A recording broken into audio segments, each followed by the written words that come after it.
recording this session, and you just heard the announcement that said it's recording. Again, I'm Scott Sorensen, our moderator tonight. And the flow of tonight is we're talking about really celebrating interfaith and interfaith celebrations. We have 4 panelists. I'm going to introduce them, and each one will take some time to both introduce themselves and share their own passions and experience in this work of interfaith collaboration and celebration. And then we'll have some dialogue between them. I have some questions later on. But if any of you listening out there have questions, please put them in the chat and I will moderate them, and Serene's monitoring the whole piece. So to get started tonight, in no particular order, just the order that I happen to write my cheat sheet. Let's see if the cheat sheet will show up. Oh, that's how it is, the cheat sheet. So the order on my cheat sheet is a senior minister of the worship at Spiritual Life Center, Reverend James Trapp. So James, if you would begin, introduce yourself and tell us a little about your passion in this ministry. Well, thank you, Scott, for moderating tonight, and thank you for the invitation to be part of this experience. As I think my bio pointed out, I'm the Senior Minister of Worship at Spiritual Life Center here in Sacramento. And our mission, among other things, is help transform lives as we love, serve, and remember. And I would say maybe our focus is to really be a positive path for spiritual living in a practical sense. A little background about myself. I always tell people, even though I have that title as a minister, I've always been a reluctant minister. It was not something, I know some of my colleagues, that's what they really wanted to do. And I was on the opposite end of the spectrum to the extent that, I would never do anything like that, because it was not something that I would even imagine seeing myself being in any way, shape, or form. But what had happened is, life sometimes takes an unexpected turn. And, I was a practicing lawyer many years ago, and, my life took a turn in a downward spiral because I got involved in a lot of riotous living, so to speak, living in South Florida during that time, and got involved in, drugs, alcohol, and so forth. And so I ended up, looking for a path to come out of that.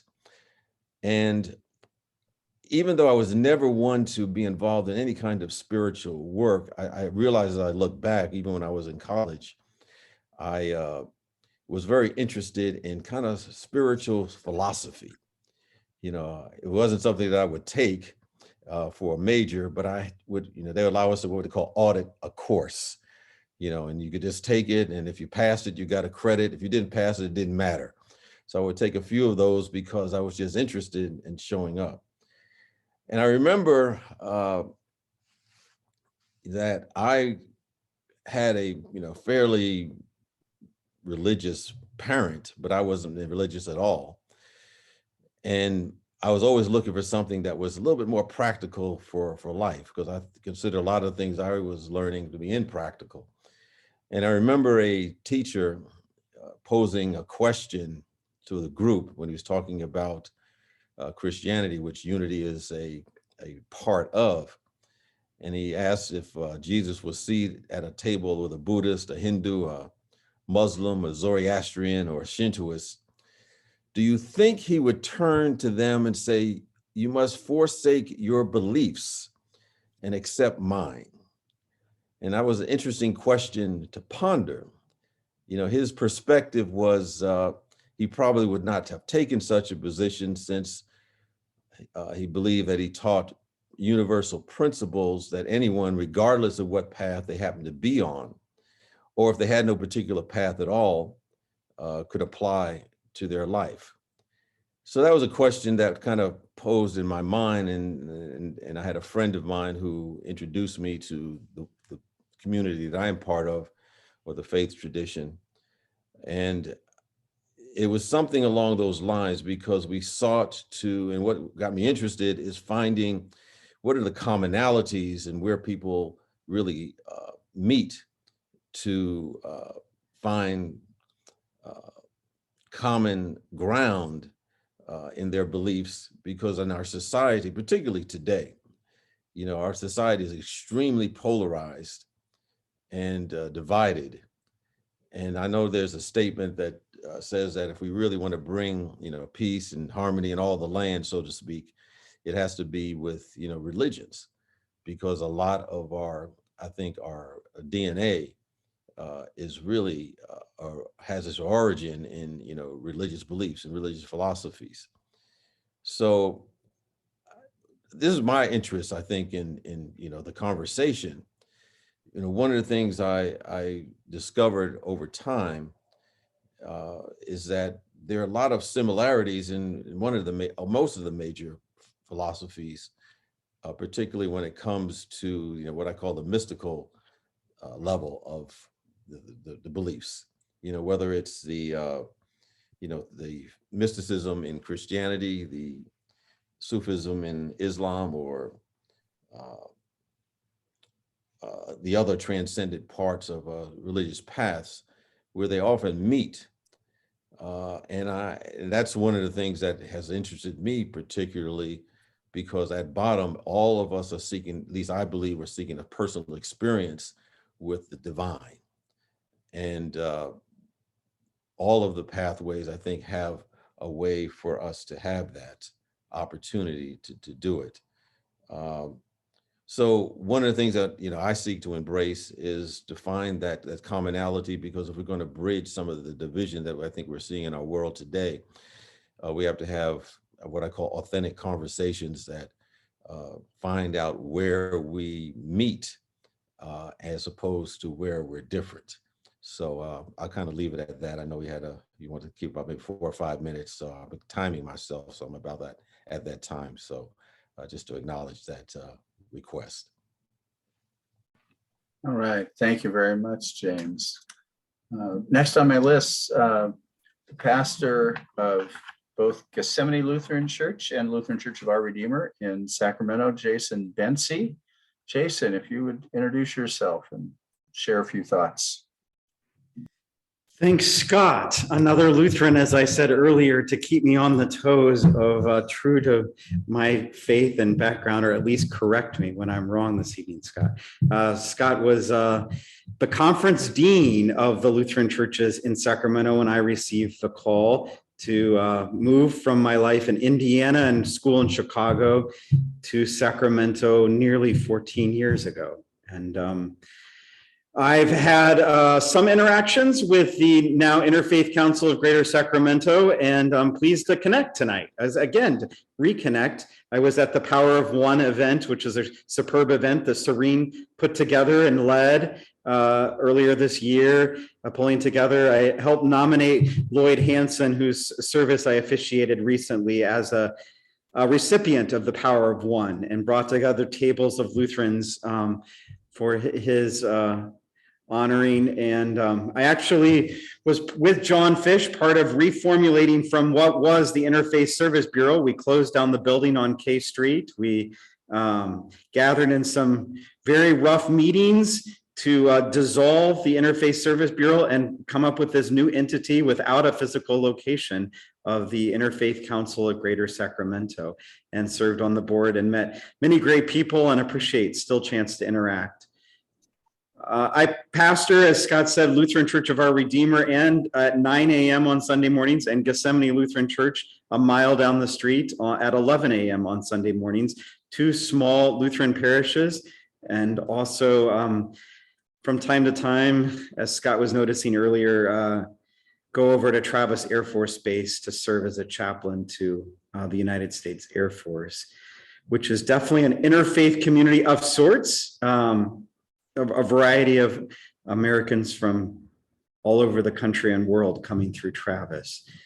But my world is pretty still limited on Sunday mornings. I pretty much only see roughly the same people all the time. And I'm so pleased to meet some new faces and have some dialogue tonight. So thanks for bringing us together.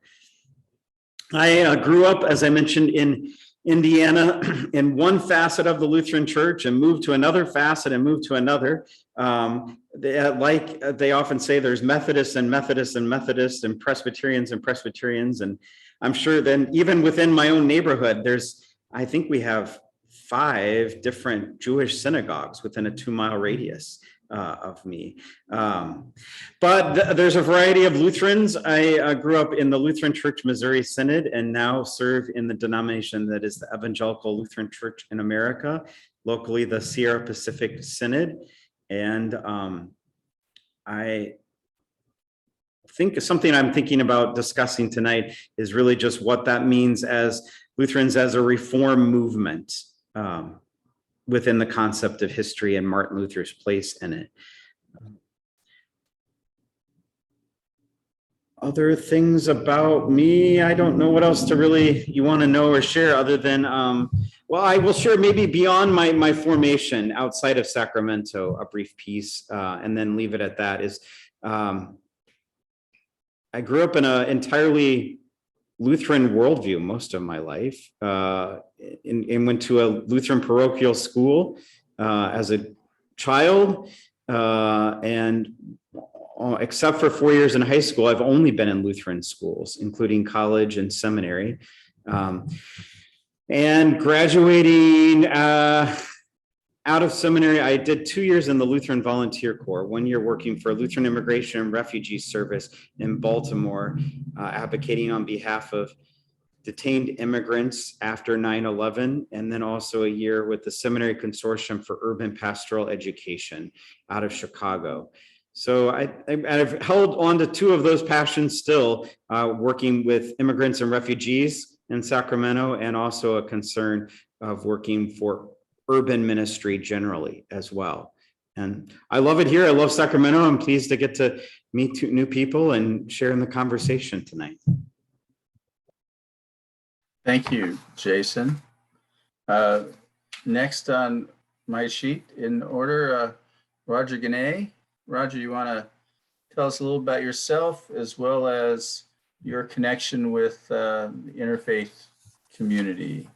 Yeah, thank you, Scott. And I want to start like the other speakers did by thanking the Sacramento Interfaith Council hosting this meeting, and you moderating, and Serene for inviting me, giving me the opportunity to say a few words. So I'll just mention that I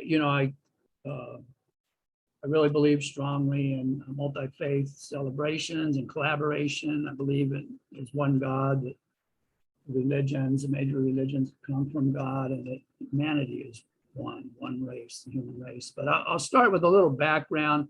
Try not to get too far into the weeds, but so I was born and raised in the San Francisco Bay Area by Irish Catholic parents who raised 8 children.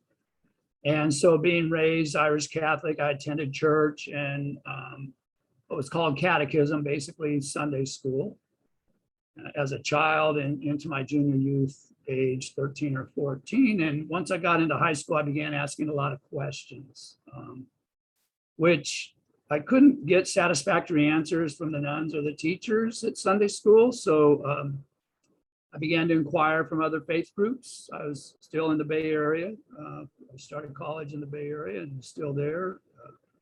Met with some of the college clubs and find out, what their beliefs were.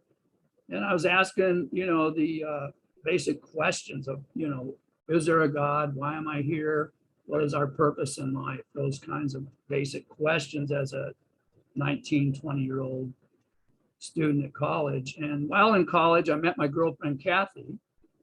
And Kathy and I have known Serene for over 30 years now, but more on that later.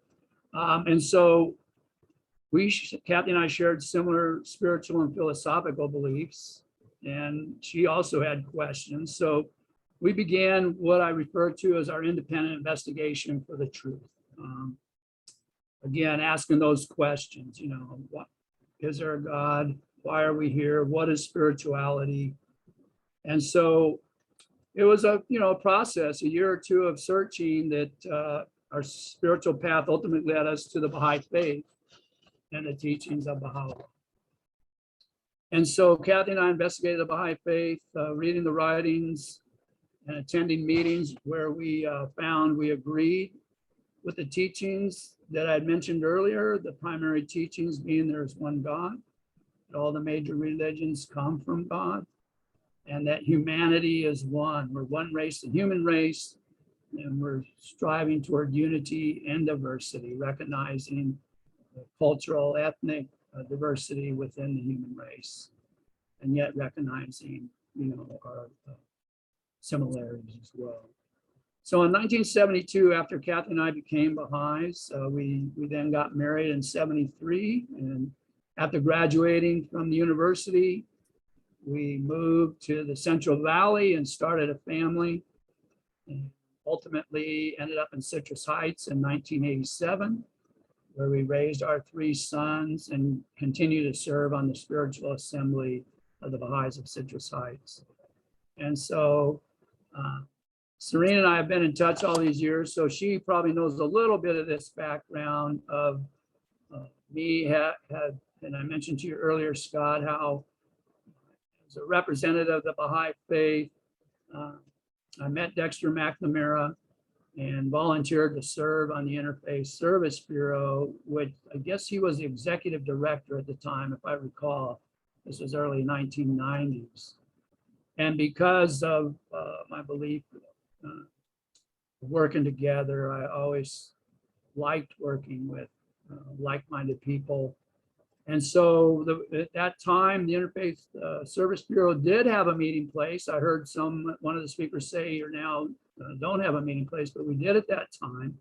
And so we were able to meet in person, which was really wonderful because we always had an agenda to follow. And then at the same time, we also had, a coffee break, time to get to know each other. And that was wonderful.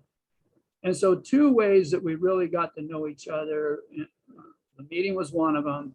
And then at the time, the ministers made a decision that one way we could really get to know each other is attend each other's services.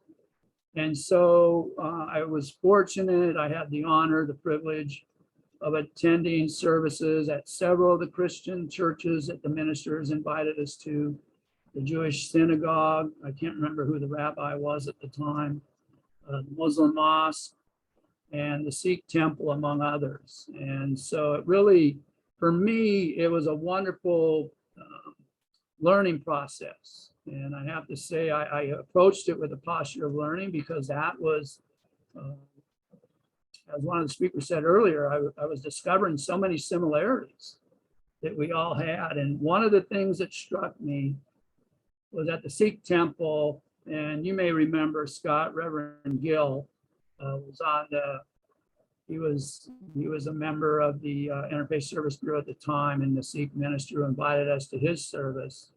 And he said something to the effect of, when we talk about religion, we often focus on what our differences are. But when we talk about our spirituality, then we focus on our similarities. And so I've always taken that to heart. And it kind of got me to thinking, in this world we live in, rather than thinking of myself as a human being, having an occasional spiritual experience, I've shifted that to think of myself as a spiritual being, having human experience. And I think it really helps me, when coming into contact, not only with like-minded people like those of us here on this Zoom call, but other folks that I may have disagreements with and not see eye to eye, so to speak. Anyway, another path of service that the Interfaith Service Bureau took on in the early 90s is, some of you may remember the Rodney King beating in LA by several cops who were ultimately acquitted of that crime. And then the riots in Los Angeles made national news. And the Interfaith Service Bureau said, what can we as ministers do here in Sacramento to ensure that something like that doesn't happen here? Can we create some level of understanding among not only the ministers around the table, but among the ethnic groups in the city? And we have a rich diversity in the Sacramento area. And so the Interfaith Service Bureau sponsored, and several of us, me among them, facilitated racial healing workshops. And we were invited into churches, we were invited into schools, we were invited into wider community gatherings. Me and the other facilitators would do presentations anywhere from a couple hours to all-day workshops. And it was really a powerful learning process, and people were really wanting to learn about how we could eliminate racial prejudice and promote love and justice, and then ultimately unity and diversity. Moving from tolerance to really celebrating each other and each other's cultural and ethnic background. So I guess in summary, it was mentioned earlier, when we look at the universal principles across the different faith groups, they're very similar. Each faith group has the golden rule. I know from my friends I've talked to in other faith groups, we know the Creator is always present to love us, to inspire us, nurture and sustain us through the ups and downs, which we've had many in the last few years. And I'll finish with this quote from the writings of Baha'u'llah. He says, "Consort with the followers of all religions in a spirit of friendliness and fellowship."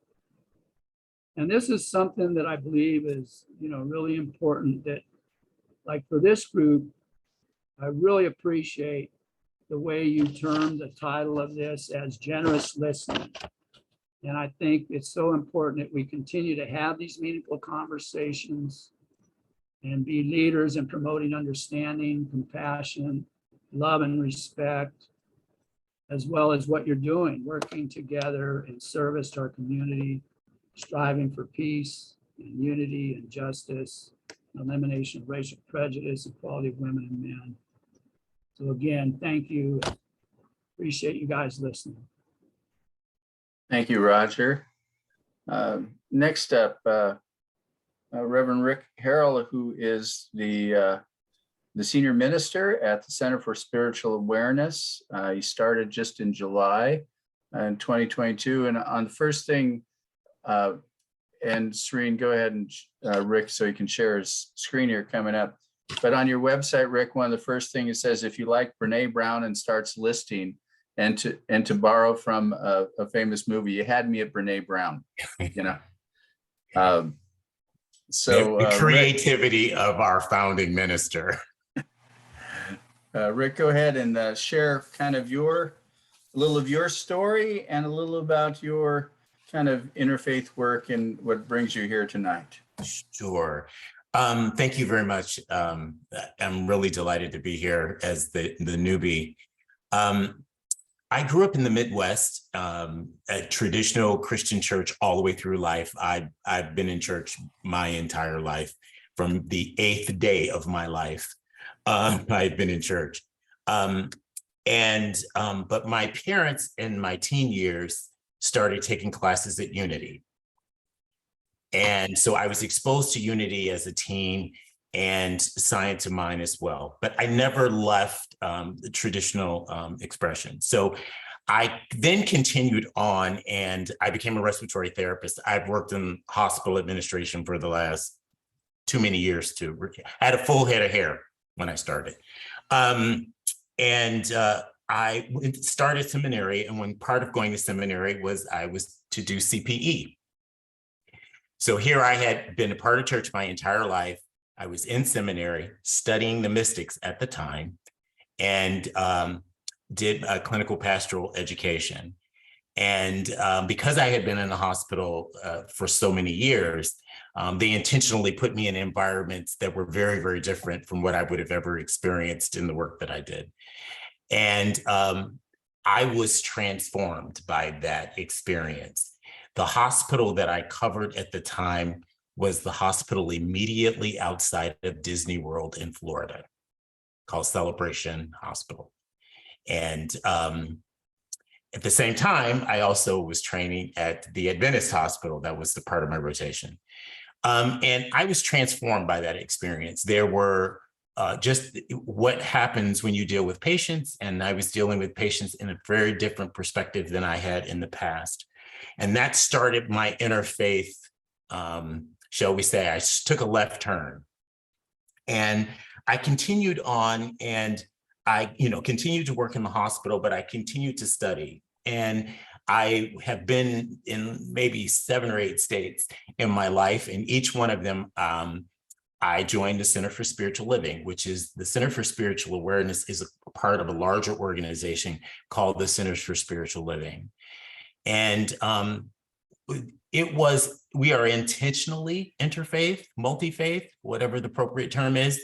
And our particular congregation is unique in its design, because the diversity there in our community is unbelievable.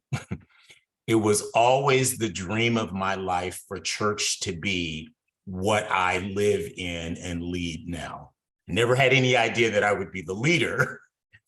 But while I was here in Sacramento, I finished school. I went back to school after seminary. I went back to the Centers for Spiritual Living School. And I've been basically studying under Reverend Dr. Georgia Prescott for about 7 of the 10 years that I've lived here in Sacramento. I do still work in the hospital. I work at Sutter Medical Center downtown. And so we are intentionally interfaith and multi-faith, and it was very important to me. And our mission and everything we do is all about diversity. And so we are in the world of total inclusion when it comes to LGBTQ issues, racial issues, multiracial families. I happen to be a multiracial child. And so it's just a full expression, I think, of what every dream I could have ever had about being in a community. I am the new minister at the Center for Spiritual Awareness. Reverend Dr. Georgia founded our community in this area 23 years ago. And so I am following the founding minister, and a very dynamic woman. So I feel very fortunate to do that. So that's kind of me. In a nutshell, I just have a couple of slides, and then I'm going to get out of your way. As I mentioned, Dr. Prescott is our founding minister. This is the best statement I think I can say for us, that our mission is to serve a diverse and caring community where we share spiritual nourishment and celebrate all paths to God through the principles of science of mind. If you haven't been exposed to science of mind, we have no original revelation in science of mind. It was basically a philosophical integration of belief systems where primarily what we call spiritual principles were prevalent. Love exists in every wisdom religion, so to speak. And so Ernest Holmes, who was our founder, claims no special revelation. So we have no unique writings or anything. So we celebrate everyone's sacred writings. And I'm very proud of that, because it's the intention is to create a place where you may like some Buddhist things, and you may like some Hindu things, and you may like some Christian things, but you don't like this and you don't like that. We try to find a way to necessarily live together in that world. And so we say that, I'm going to give you the summary. Yeah. We say that out of all the things that we believe and the many, many belief structures that are in our community, we have 4 basic principles that we believe we all believe in, ascribe to. The one thing is God is all there is. We don't believe in any spiritual thing outside of God. We don't believe in any creation outside of God. And so I reinterpret that as love is all there is. We believe all thought is creative and influential. So we know that how we think necessarily manifests in our life. And we believe that we can change our thinking and change our life, which was the classic writing by our founder. We also believe that every experience in our life is either a call for love or an expression of love. And this is the one that's a real big sacrifice, to deal with everybody with grace, understanding there are times that you show up and need love as well. And fourth, and probably the most unique thing about us, is that we teach that everyone is whole, perfect, and complete just as they are. They may have some things in their life that they would like to discard or get rid of or change or improve. But at the essence of an individual, at the spiritual level, you are whole, perfect, and complete, regardless of where you've been, whatever you've done, whatever anyone has said. That is what we celebrate more than anything else. And so it's that a very positive and motivating experience. I'm a borderline preaching science of mind teacher. I'm pretty animated. And I think, let me see, is there anything else here I wanted to share? The only other thing is our method of prayer. Our method of prayer is always affirmative. So we understand that prayer can be a petition and a request, but we say we affirm what is already true. And so if someone is experiencing some kind of health issue, we know they are whole, perfect, and complete at their spiritual essence. And all they have to do is return to what they are. And therefore healing happens. And so it is always positive, and it is always affirmative. And in summary, we would say this: God is whatever it is to you. And because God is, I am. And because of that unity, that unification, and the realization of that truth, I can say, speak, or celebrate whatever I want to be true in my life. And at the point in time at which I feel personal realization for the truth, I have gratitude, and we say we release it. In other words, I no longer have to struggle with it because I believe it is manifesting in my life at the point at which I affirm that it is true. And so it is, which is the ending of what we say to everything. So thank you very much. Thank you, Rick. Thank you. Your introductions has generated some thoughts and questions and conversations that I've taken notes on. But before I launch, I'll ask the panelists themselves. Was there something that one of your colleagues has said tonight that you'd like to either comment on or question, toss them a question on that? I have mine, but I'll let you guys talk amongst yourselves first. An observation I noticed that I appreciate that it came so clearly is, James Trapp shared that the greatest source of peace and division is between religions. And Rick talked about the total inclusion necessary of diversity, and Roger of eliminating divisions. And it's just came through so clearly. We live in a polarized world and an individual world. And even in Sacramento, when I first came here, the word was often siloed in many ways. So I appreciate coming together tonight. And I think it's all our desire here to break down some of those walls and learn from one another just by the conversation. But appreciative to keep thinking of future ways and avenues in which we can keep learning from one another, or how that happens in our own faith community. Just see others' response to that. My own experience is we tend to think we have the one right, clear, at least in my mind, Lutherans have the Reformed clear answer. But I think all of us have a constant working theology that we're always developing and learning from one another and growing in our understanding of how God's working. And that happens in relationship. And so I think the gift of those relationships and the openness to dialogue can help us in that avenue, but appreciate other ideas or reflections on it as well.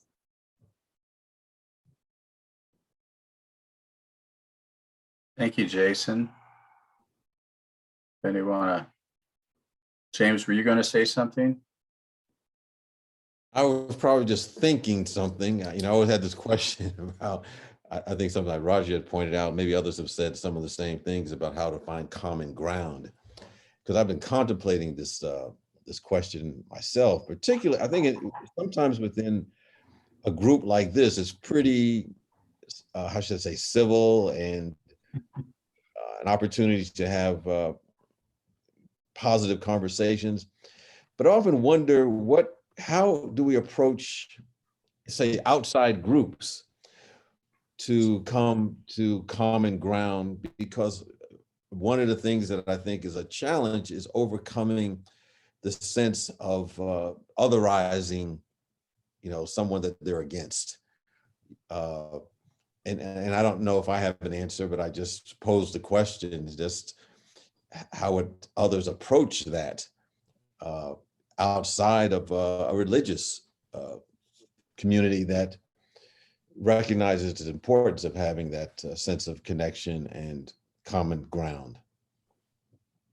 I would say that in our community, that probably the thing that is equally as important as the idea that we're diverse is our commitment to social action and social justice.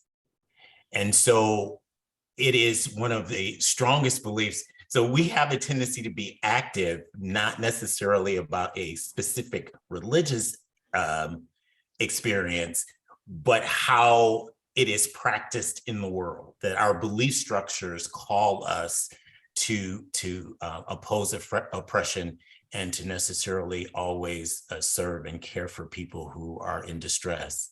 And so it is one of the things that we don't really argue about what we believe so much, because I think most of the time we're very active in our world doing something to the benefit of other people. And many of my congregation have been people who are currently in recovery. And it is something that we celebrate openly, that they're in recovery.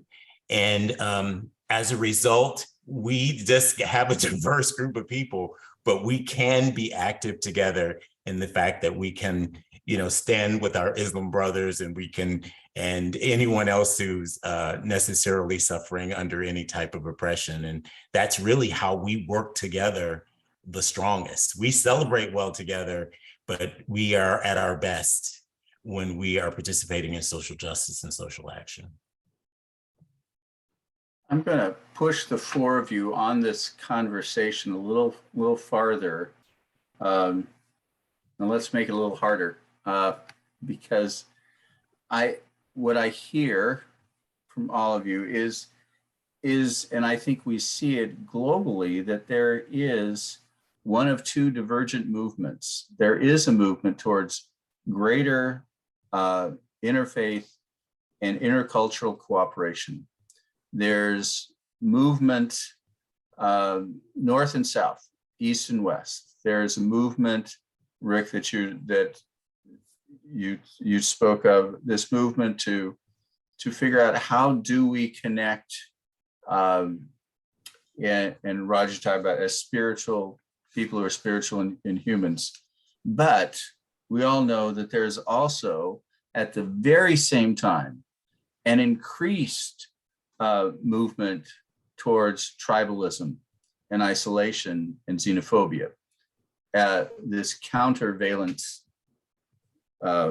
effort, we feel it in our bones. We don't have to just see it on the news. We know it's prevalent, though it is on the news all the time. So how do we speak to those who come at life from that perspective of fear and isolation? And we're going to pull up the oars, and we don't want our boat to touch anybody else's boat. How do we, who want to speak of this oneness, address those who start from a point of fear rather than a point of love? I'll start off, Scott, because I wanted to start by saying ditto to James and Jason and Rick on the previous discussion. And I'll start by saying a little bit sideways for a minute. Rick, the Center for Spiritual Awareness, I first became aware of you, your group. You're in West Sacramento, correct? Yes. Yeah, and so about 5 years ago, I began attending a racial healing workshop there, basically facilitated by Stacy Walton, AKA the diversity doctor, and just, She's one of my members. yeah, exactly. And she's an incredible, and I think Gretchen was her co-facilitator. Yes. And one of the things, and so it might not be a direct answer, Scott, but in that process, they, and I don't remember exactly how it was worded, but talked about calling people in, especially when it becomes to raising your awareness on white privilege and the importance of eliminating racial prejudice and things like that. Calling people in instead of calling them out. And I think it does apply to this sort of tribalism that you're talking about and the siloing that we're seeing, as you said, on the one hand, and then on the other hand, you're seeing groups moving toward multi-faith celebrations and collaborations and working together. And I'd say, for me, I don't know the answer. What has worked for me is to learn to listen with love and compassion for the person. I think James talked about in his presentation, to find those similarities, common ground that we can agree on. And maybe, you know, not with the idea of changing someone's mind, but maybe raising their awareness possibly. And so a friend of mine used to talk about spiritual companioning and try to approach it in that way and listen and try to understand where they're coming from. I'll leave it at that. Thank you, Roger. Others? You paint the dichotomy so well, Scott, and really put it at a key factor of fear. And there's so much to be afraid of, so much anxiety. I think one of the news stories today was almost all adult Americans should be tested and likely treated for some level of anxiety. I mean, it's just, to be in modern day society is traumatic to go through most days in so many ways. And I think what do we do with that fear? What are we afraid of is a legitimate question. And what comes to mind to me is that perfect love casts out fear, and that we be just drawn into a deeper and deeper identity of, I think it was depicted so well by Rick, I believe, but Roger Allis, the notion of receiving love and being that love, and God is love there. And that's one thing to know intellectually or in parts of our body, but to have that in our whole muscle memory and bodies incarnationally full of us, of knowing as we are amongst our insecurities and in a volatile world, of being loved, knowing we're fully loved and can be that love as we are, is powerful. There might be other ways to address that fear and anxiety that's so prevalent and throws us at odds with one another. But to me, that embodied love in community and prayer incarnationally is a great gift, as we can receive that and be that in the world. James, what are your thoughts?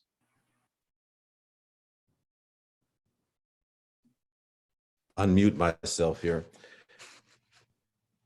I just completed somewhat of a series on healing the polarization, that we see in our society today. And I ran across a study.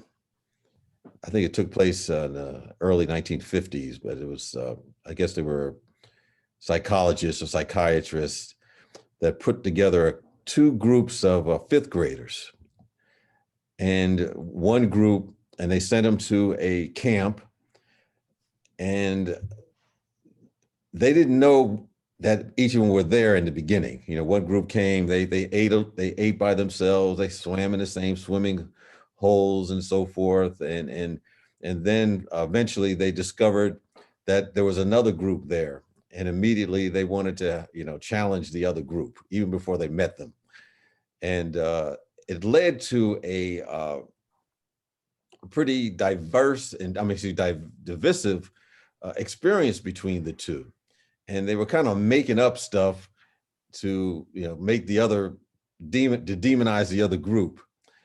And so they wanted to see how they can bring them back together after having that sense of separation. And at first they put them in an environment where it was kind of non-threatening. They brought them to their mess hall where they got together thinking that in a non-threatening environment that somehow they would connect with one another. But what happened, they ended up with a food fight. So that didn't work. But they tried something else. They created a kind of a crisis that both groups had to work together in order to solve the crisis. For example, maybe the water was not available, so they had to work together to figure out how to get some water, or the truck that brought their food broke down, so they had to figure out a way to work together to solve that issue. And they brought several of those things up. So there were some transcendent problems that they both had to work together toward in order to work with each other as opposed to oppose one another. And I also asked the question, can we, and it often happens in our society, when there's a crisis, people come together temporarily, but then they go to their separate ways again. And I was asking the question, well, can we come together without the aid of a crisis? And I don't necessarily have an answer, but what my hypothesis is that we needed to come up with a compelling, mutually beneficial vision that individuals can latch onto in order to work together. In Proverbs says, where there is no vision, the people perish. I always looked at it from a perspective where there's no vision, the people squabble, kind of like a perspective on that. So I think there has not been, in my view, a compelling vision, say, for America since Martin Luther King came along with his "I Have a Dream" vision or perspective. I can't think of one since that time that attempted to bring diverse perspectives to a common purpose that benefits everyone. But I think that may be one thing, and that's a pretty big, tall order, because we are living in silos today that's reinforced by social media, where people only get the same opinions that they already have over and over again. So you have to be able to expose folks to different perspectives and come up with what I call authentic dialogue, in which individuals really temporarily at least get off their own positions in order to understand the other side or another perspective, even if it's diametrically opposed to their own. I think that's one of the first steps, is just to try to understand why an individual comes from that perspective. Because as St. Francis of Assisi said, I think he said something to the effect, seek to understand rather than simply be understood. I think most people, they said, understand my position, because obviously I'm right. So, and if you don't understand my position, then there's something wrong with you. But then we have to kind of get off that to be willing to step in somebody else's shoes, no matter how uncomfortable that may be. And then I think the other thing is that the willingness to expand our own vision of what's possible. And this only happens when we drop that attachment. And then we have to have that uncomfortable position of changing our minds. One of the co-founders of Unity, Charles Fillmore, said something to the effect that I'll reserve the right to change my mind, because we'll change, clothes, we'll change hairdos. If you have hair, I haven't had hair in a long time, and all those other things, but mind's not so much, because where there's an attachment, it's not always easy. But the willingness to detach, even just temporarily, that maybe my position is not, I don't say correct, but I don't have the whole picture. We usually never have the full picture. And just be able to step off our own positionality and to see it from another perspective, so you can have dialogue. But I listened to a what I call was an authentic dialogue that took place years ago between the activist James Baldwin and the anthropologist Margaret Mead. And that took place, I think, in the 70s, but it's on YouTube. You can check it out. And of course, the subject was race and identity. And it was a very in-depth, nuanced, I would say very powerful conversation. But I think the entire dialogue led to them getting different perspectives than when they first came into the conversation.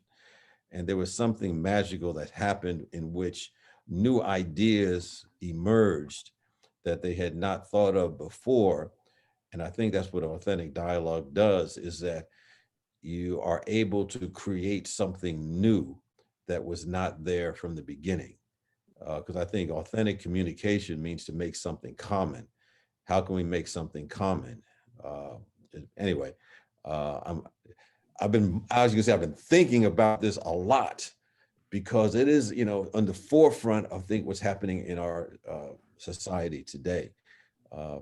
So we need everybody to hopefully be able to get off of their positions, even just temporarily, to see things from multiple perspectives, no matter how peculiar they may be to us. Yeah, So thank you, anyway, Jim. that's my thought. Thank you, James. Rick, I'm going to tee you up with this, that because of the Brene Brown reference. I mean, she speaks volumes on the power of vulnerability. Is that one of the places to begin on these two divergent movements? Is it vulnerability? Is that one way to address it? Yes, I believe it is a way to address it. I think we would say learning more and more how it is to be human. And I would say, Jesus is my best representative of a spiritually led human, So I think it does help.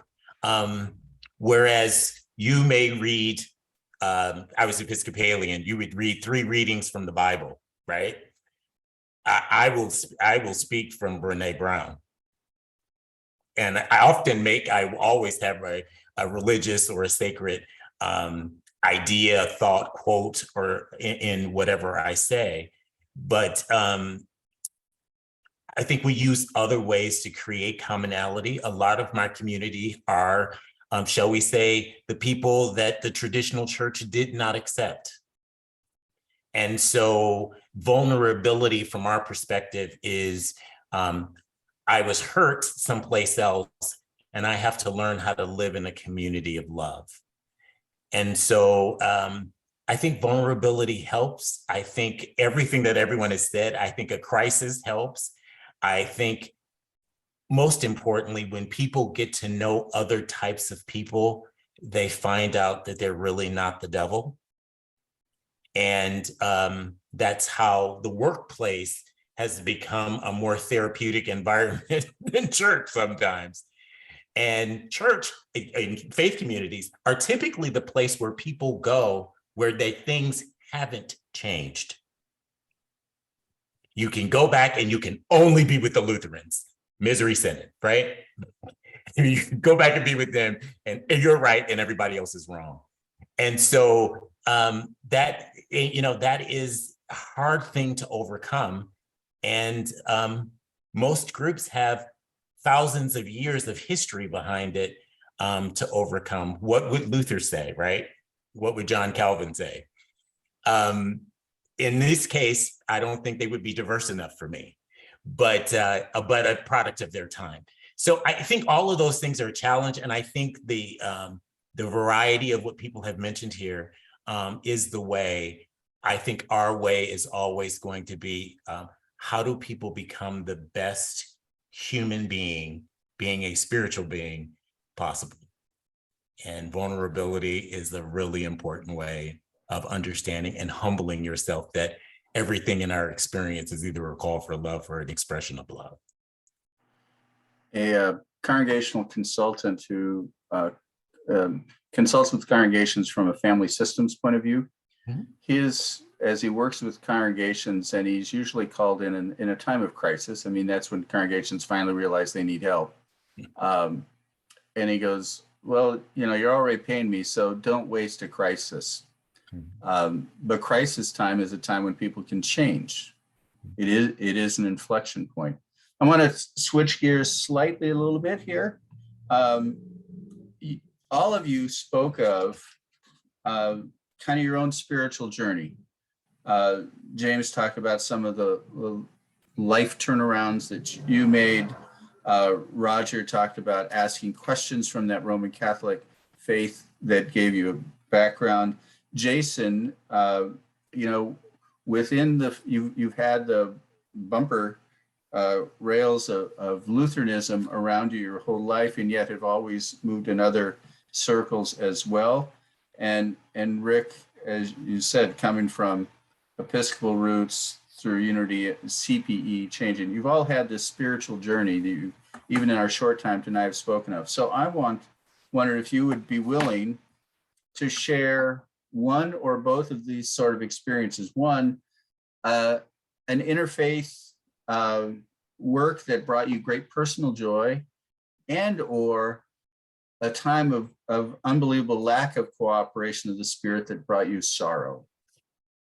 Can you share an experience of this sort of work, one that was successful and brought you joy, or one that wasn't and brought you sorrow? I can, if no one wants to step in. I lived in Lexington, Kentucky for a short period of time. And there was only one, shall we say, liberal-oriented faith community around. And that was a Unitarian Universalist church.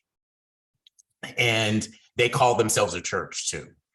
And it was interesting because I had the opportunity to, and what I have done most of my life, adult life, is if a minister is a single minister and they want to go away, I just step in for them and take, and lead service and take care of things while they're gone. I'm really kind of good at it. And there's very little conflict when I do. So the thing is that she asked if I would speak for Christmas Eve and Christmas. And I said, excuse me, what do I talk about in a Unitarian Universalist church on Christmas? And she said, the Christmas story. And I never will forget Christmas Eve, starting out looking that people were standing around the room because they were looking for some place to feel comfortable being together and talking about the Christmas story. And so it's a great story to talk about unity and partnership and those kinds of things. But people came out of everywhere for that experience at a UU church. And so I look at going, all things are possible if you're just willing to make some sacrifices to reach out. And I had one of the best experiences in my life when I probably would have gone in a totally incorrect direction had she not given me that direction. Thank you for sharing. Others, do you have a story of joy or sorrow? I'll share a joy and then a sorrow first, and then joy story of interfaith relay. Sorrow that was actually motivating for me personally growing up in the Lutheran Church Missouri Synod was when after September 11th, there was a interfaith gathering at Yankee Stadium that was beautiful, and it seemed so necessary in our pluralistic America to come together. And I was Missouri Synod at the time, and David Binke, a Missouri Synod minister, showed up at that and then was censured of you're from within the church. The fear kicked in, you're a little too far out there praying with others, and caused a lot of internal wrestling within the denomination, within the local faith community, within myself to say, wow, we need to be coming together in prayer, and we're fearful about it. of a lot of emotions occurring after 9/11, 21 years ago. So that was a sad struggle story, but also at the time, another story of joy in a sad situation was what comes to mind is the Pulse nightclub shooting in 2016, where 49 people lost their lives in Florida. And it was so tragic. But what was so heartening for me was how Sacramento came together. I mean, there was such a deep fear within gay clubs and the gay community of this seemingly random violence when it comes so close to home. And to me, the community in Sacramento coming together as an interfaith community, prayer standing together was really an act of solidarity towards love and against hate. And that was a moment of gratitude for me of love. And I would say in the midst of the sorrow and the suffering, some joy as well. Thank you. Others? I'll kind of follow Jason's approach with a short story of sorrow and then a story of joy. So when I was on that spiritual quest back in college, and there were a lot of college clubs back then, that was from about 1969 to 1972, before I actually became a Baha'i. So you can imagine not all these faith groups that I was meeting with and learning about were welcoming everybody. So that was kind of sad that some were so into silos, or, their way was the only way. That was why I was questioning Catholicism, because I'd asked the nun, well, wait, if only the Catholics are going to heaven, what's happening with everybody else? So I had moved on beyond that, and so it made me sad to see that there were so many groups that were sort of just so narrow-minded about their faith and their love for God. But the joyful memory that comes to mind, as I mentioned in my introduction about serving on the Interfaith Service Bureau, and after decision, putting those police officers in the riots, and the Interfaith Service Bureau decided to do the racial healing workshops. One of the things that comes to mind was one of the guiding principles of those workshops, because we didn't want, when we were going into the schools, for them to think we were bringing religion into the schools. So we were keeping it non-denominational. We were keeping those presentations based on love, respect, unity, and justice, and not trying to persuade anybody of any faith group's approach. And we used a quote from Martin Luther King, and James reminded us his vision, "I have a dream" speech is something that I felt really united back in the 60s among, not everybody. I mean, the South didn't like what he had to say, but many of us did. And so we used a quote from him about, we hate each other because we fear each other, and we fear each other because we don't know each other, and we don't know each other because we don't talk to each other. And that was the approach we took in those workshops, was to overcome the ignorance, to overcome the fear. And, a lot of the people that came to those workshops were already kind of believers, if you will, about the oneness of mankind and unity and diversity. But I saw many aha moments among the participants, including myself. I had many aha moments, things that I learned that I did not learn growing up in education in the California schools. I heard from other participants, people of color, their experiences, their stories. And so I will say, for me, that was very joyful, having my own aha moments and then sharing those aha moments that other people were having as well. Thank you. Thank you, Roger. James? I have a couple brief ones. I think one sorrow, one positive. And I remember one time there was it might have been a more of a business type meeting, and there was a minister who presented, and I would say an inclusive prayer in order to honor many different paths that people happen to be on. And I thought it was, I said, that sounded pretty good. And yet the individual who was the main speaker felt it was important to correct his prayer, that his prayer, his approach to God was wrong. And there was only one way. And I thought that was a pretty low moment, I think, just to experience something like that. Because this person was a very prominent person, a lot of influence in the community. So that would probably be one of the sorrows of just observing something like that. And then on the other end, there was a group when I was in South Florida that they had a group called Faith in the City, and it was made up of many different religious groups and many divergent opinions and perspectives. But I remember the Jewish rabbi saying that he wanted everyone to bring, he didn't say these words, but mine, just bring your A game, bring what you believe, and just go all out, and don't have any hesitancy or reservations about stating what you believe. And one of the things that happened is that everybody gave folks the space to have their perspective. And I think it brought many groups together in a way that may not have happened if that permission was not given by that individual. Because in the end, really God is love.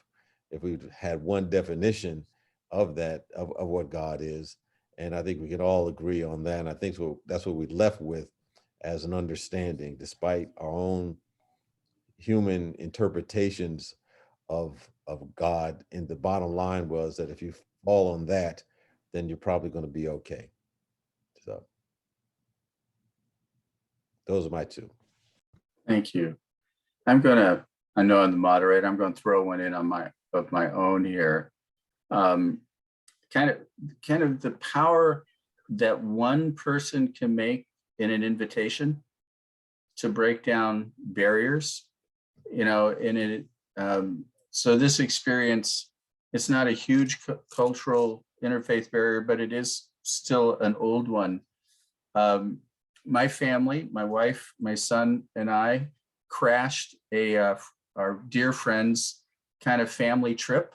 So we joined a family of, so here's the setup.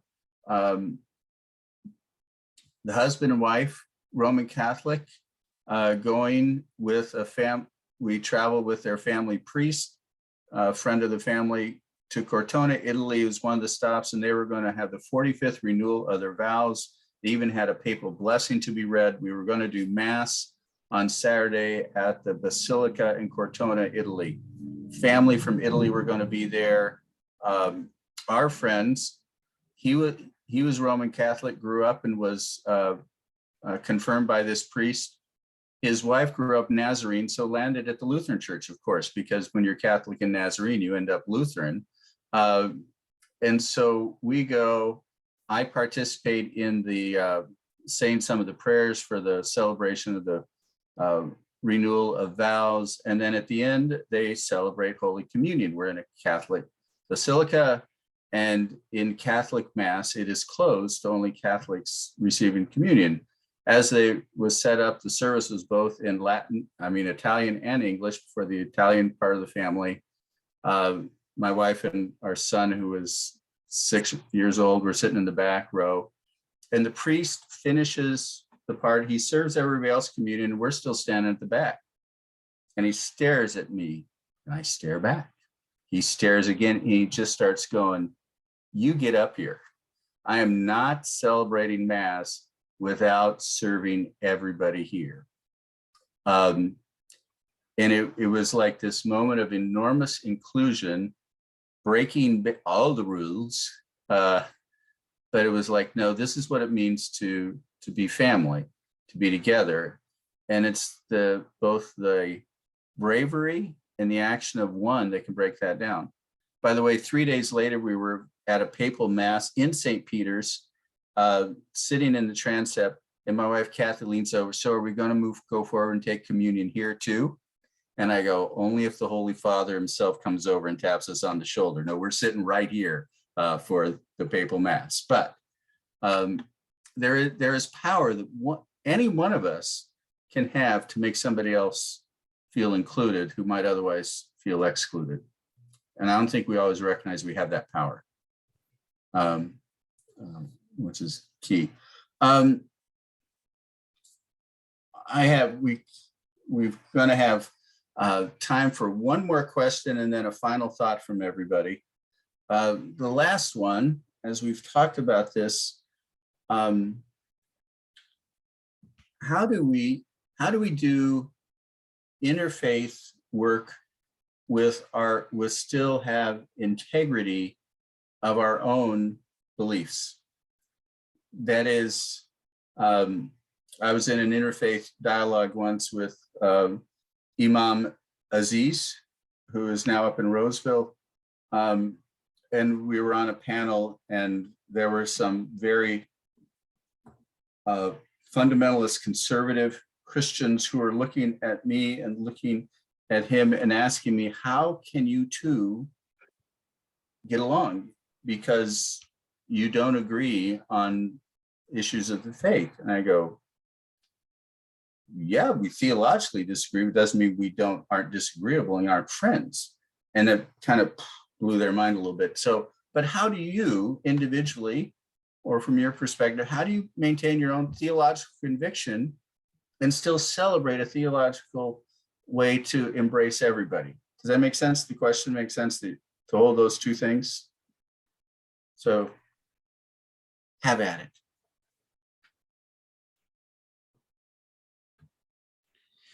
Your storytelling was great there, Scott, of the story you shared. And it calls to mind to me the power of story and the lack of, sometimes we have of good rhetoric in our society, basically because we don't always have time to hear stories and share stories because they're cumbersome. There's little details that come over here, and then you get sidetracked when you're talking, and it takes a while and you forget where you're going and details.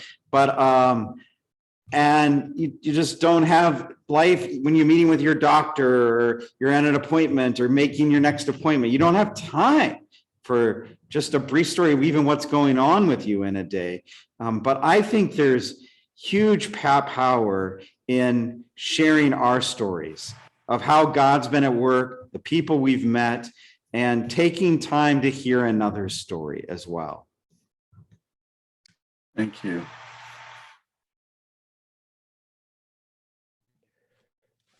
I'll just say something briefly. I think from my perspective, it's important for a person to be truly grounded in whatever their pathway is. And I think when you're grounded in your pathway and feel comfortable about that pathway, you don't feel insecure about what another person may believe, and you give them the space to have that belief. Because you have, at least from my perspective, I said, yes, I have a belief in a certain way of thinking and being from a spiritual perspective. But in the end, who knows? We all could be freaking wrong in how we see life and our own spiritual perspective. You know, I find out what works for me, but maybe, you know, I always say there's always more, you know, like I think everything about religion and spirituality should continuously evolve, like science evolves. It's never static.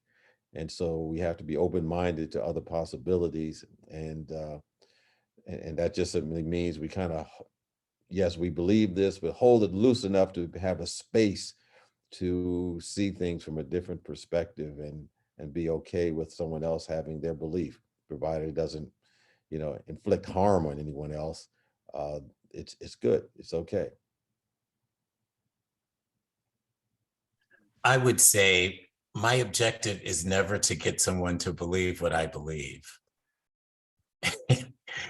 I can hold space for your belief and mine, even in situations where people don't want to embrace mine. And I've had some interesting feedback you'll get when you say you're whole, perfect, and complete.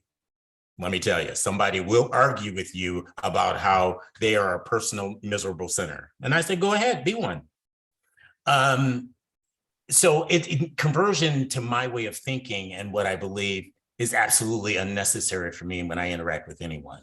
So I try to look for those commonalities, the things where we can share an experience, and hopefully from that small experience, maybe I'm not such a bad person, kind of thing. But it's impossible, I think, for somebody to convert me to their way of thinking, because I've been through so many changes in life. I've probably visited their belief structure, trying to find myself where I am today. And generally, I'm a little bit better prepared than they are to argue their points. But I find many beautiful things in other people's belief structures, and I recognize them, but the end product has nothing to do with people joining my belief structure. So it's not a battle at that particular point. I'm hopefully operating in faith. I'm not operating in fear. Right. Thank you. Thank you. Wilkin, James, Jason. So my thought on this, just to share a brief story. I told you I was raised Irish Catholic, and my father, a devout Catholic, he went to church after he retired. He would go every Sunday when he was working, but after he retired, he went 7 days a week and devout. But I remember about 15, 20 years after I became a Baha'i, because he had some very major concerns about what is this Baha'i faith and all that kind of thing.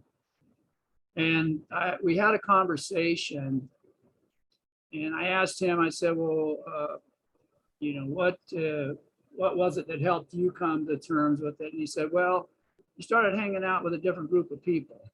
And the people you started hanging out with were much more respectful and kind and considerate. And so I noticed that difference. And then I said to him, well, one of the things I wanted you to know is the foundation that I got from being raised Catholic is something that I still carry with me. And that's what helps me deal with different faith groups, Scott, is I believe there's many paths to God.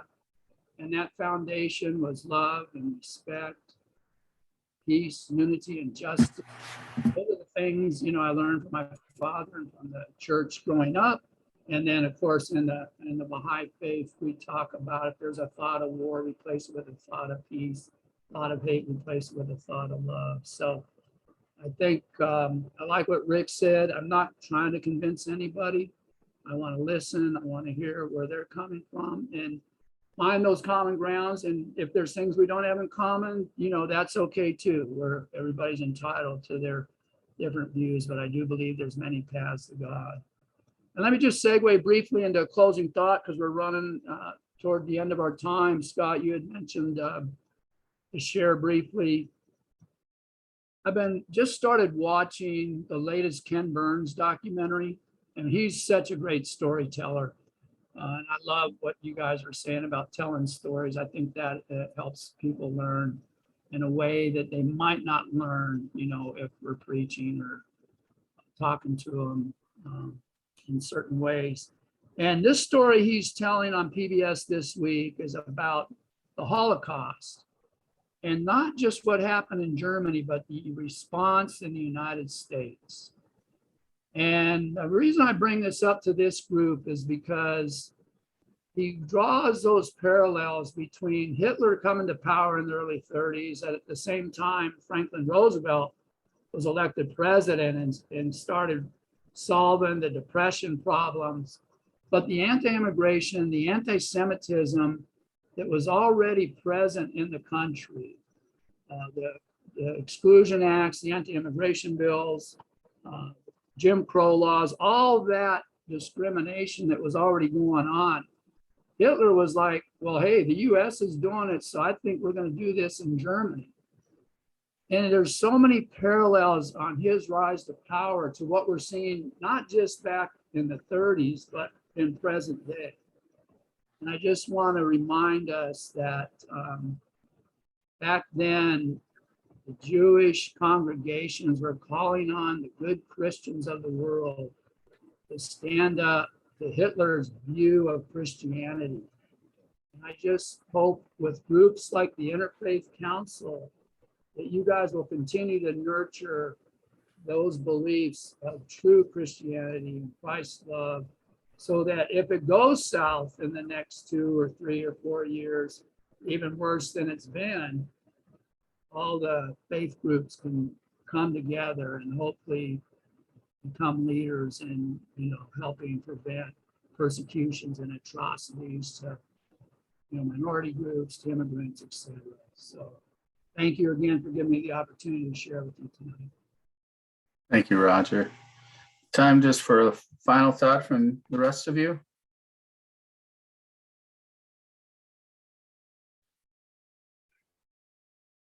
Well, I think I would finally say I live with optimism because I believe the Spirit of God is actually revealing itself continuously in creation. And we cannot stop that. Now, there are many things that happen that are not consistent with that, but we're still not as bad as we used to be. And so as a result, I still remain optimistic because, in all honesty, I'm just an instrument in God's revelation. I'm not making the revelation happen. I cannot make anything happen unless the Spirit empowers me to do it. And Spirit moves on others people to listen, to choose to listen, to participate, and all those things. And so will do my part, but I am very, very clear that it is a spiritual thing. And I cannot control that. All I can do is be willing to submit and participate in what I believe the Spirit is doing. Thank you, Rick.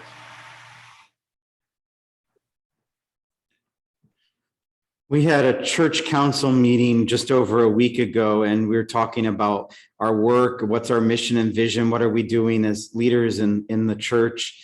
And we were pushing towards the notion of we need space to come together and build community and sanctuary in a difficult world, which are all good things in the church we need to be about. And one older woman, I'll say a leader in the church, but sort of more of a marginalized voice, said to us, there's great ills in our backyard right now, and we need to get at the root of them, essentially.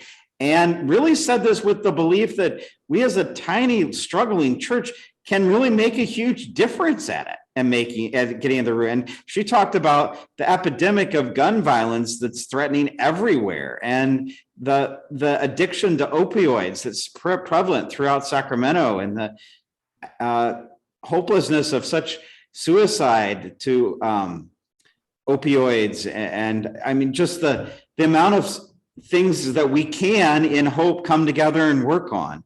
So I'm hopeful tonight that not only can we keep coming together, but be inspiring of one another in the small ways to get at the root of the pains amongst us, and build greater for the common good of all as well. Thank you, Jason. James? Yeah, quickly, I start with the premising in unity. We believe, at least my part of my belief system is that, this presence we call God only knows perfect solutions. Doesn't know anything about problems. We make up the problems in our own human perspective. And it's important that we also ask good questions, because the quality of the answers that we get is dependent upon the quality of the questions that we ask. And I always tell people, if they're going through a problem, never ask how it's going to get any worse. The universe will answer that question for you. So I think we always want to ask quality questions about, if this was going to work out, how would it work out? And then we begin to get those kinds of answers. So I think the quality of the questions that we ask about the challenges that we face is very important. That. Thank you, James. Thank you. Scott, sorry. I did want to say, Rick, James, Jason, Scott, everything you guys have shared, this meaningful conversation helps me maintain my optimism, and the service that you guys are doing in the community. I think that these grassroots efforts are so important. So I leave very optimistic tonight. Thank you too for Roger for being here and everyone else. It was a great experience. Rachel, thank you for your chat there. Yeah, to our presenters, panelists, thank you. In a spirit of really interfaith celebration, cooperation, thank you very much. It's let's continue these dialogues, and I think that James' final word, let's keep asking better questions, both of ourselves and of our neighbors, to get to those solutions that the God of love has for us all. With that, we have come to our closing time. Serene, any final word from you before I close us out? Well, thank you all. We do this once a quarter, so we'll be back in about 3 months, 2-3 months. But thank you all very much. Thank you, our panelists. Thanks our listeners, and have a pleasant evening. Thank you all very, very much. Good night. Take care. Good night. All right.